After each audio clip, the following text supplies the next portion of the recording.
Hey guys, and happy new moon in Taurus. I double checked this time, so we're good. If you can hear my washer and dryer in the background, just pretend you can't. So I may be a little biased because I myself am a Taurus, but I am super excited for this energy because I need some solid earth energy in my life. You know, we're moving out of the Aries new moon energy, which is fiery and sometimes a lot to handle. So this month's energy should counteract that pretty well, being more stable and grounded and somewhat even lazy, which is wonderful. Maybe it's a good breather for us all. We gotta create that balance in our life. Just culturally and systematically, we have a lot of go energy, a lot of fire energy in our culture. So most of us don't inherently put a lot of emphasis or importance on the slower yin type of energy, and Taurus is here to help us out with that. So to start off, I'm just going to list off the aspects of Taurus, and then we'll go a little bit more in depth into those and what exactly to do with that. So Taurus is loyal, patient, hardworking, ambitious, stable, secure, passionate, romantic, classy, decisive, motherly. The planet is Venus, the element is Earth, naturally, and then it's ruled by the second house of finances, material possessions, and concept and values. Every single sign has a light side and a dark side, and people tend to want to focus on the dark sides because they're generally the more problematic sides, and the way our brains are wired is that we pay more attention to the things that are problems and don't even notice the things that are not. And Taurus is one of those signs that gets picked on a lot. So Taurus, Scorpio, Geminis, those are the ones that really get picked on. Taurus for being stubborn mostly, but also kind of lazy. Again, the yin energy is very useful. We have to have balance. This is really good energy to use for grounding and stability. So ground. Please ground. Ground all the time, but it's probably going to be easier to do so right now, and it's going to stick a little bit longer. Taurus really likes to be grounded and stable, especially in the luxuries of life, the ease of life, the financial compartments of life. They don't want to have to worry about anything. They want to be free to take their naps and laze about. They want to eat good food and not be bothered by struggle and strife. So now is a great time to pay attention to your finances. Taurus really likes the money, second house of finance and all. But also make sure that you're paying attention to your stability in your emotional department and your physical department. Relationships. The focus is stability in all things. And they bleed into one another, So if you're focusing on stability in all things, if you're focusing on stability of your mental health, that's automatically going to bleed into the stability of your physical health and your relationships and your finances and all of that, because you're focusing on stability itself.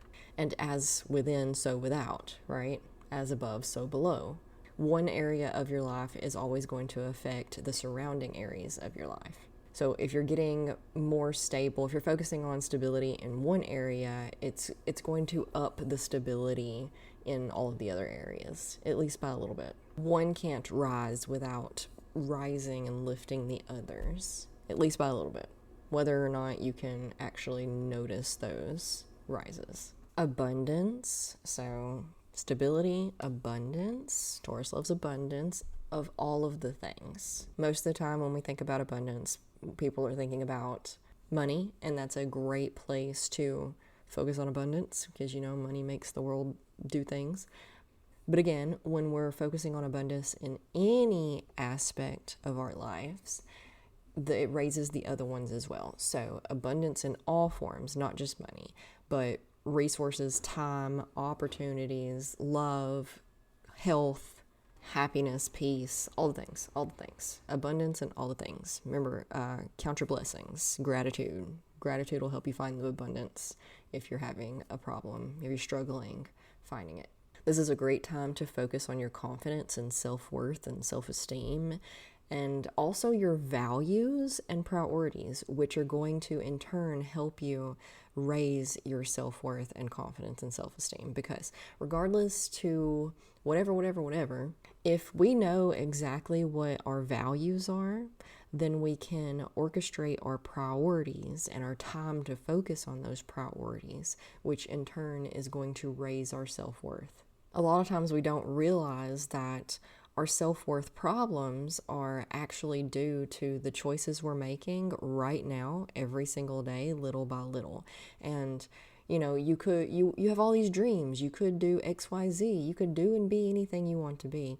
But subconsciously, you're not pursuing those, and you're wasting time when you spend 3 hours scrolling on social media, when you could use those 3 hours to get a little workout in, or practice your meditation, or simply take a shower, or make a wholesome, healthy meal. Be present and attentive in your relationships.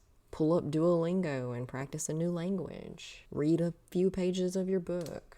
If you're feeling down and out about yourself, I would really zoom out a little bit and see how you're spending your time. Because whether or not it's conscious that, oh, I spent 3 hours today on social media and now I feel like garbage. Whether or not the conscious level is there, it's definitely in the subconscious level. Your subconscious doesn't miss anything. So, I'm really a big advocate about journaling. Sit down with your journal. Write down how you're spending your time, write down your values, write down your priorities, write down what you want for yourself later. What is your ideal version of yourself? Who do you wish you were? How can we start closing the gap between who you are now and who you wish to be? Don't be intimidated if the gap is enormous, because again, we're here until we're not. So yeah, we're talking about 30-year plans, 50-year plans. We're hoping that we'll be here for the next 75 years, maybe. I don't know how old you are. I don't know. I was listening to a podcast with a doctor the other day about how she felt.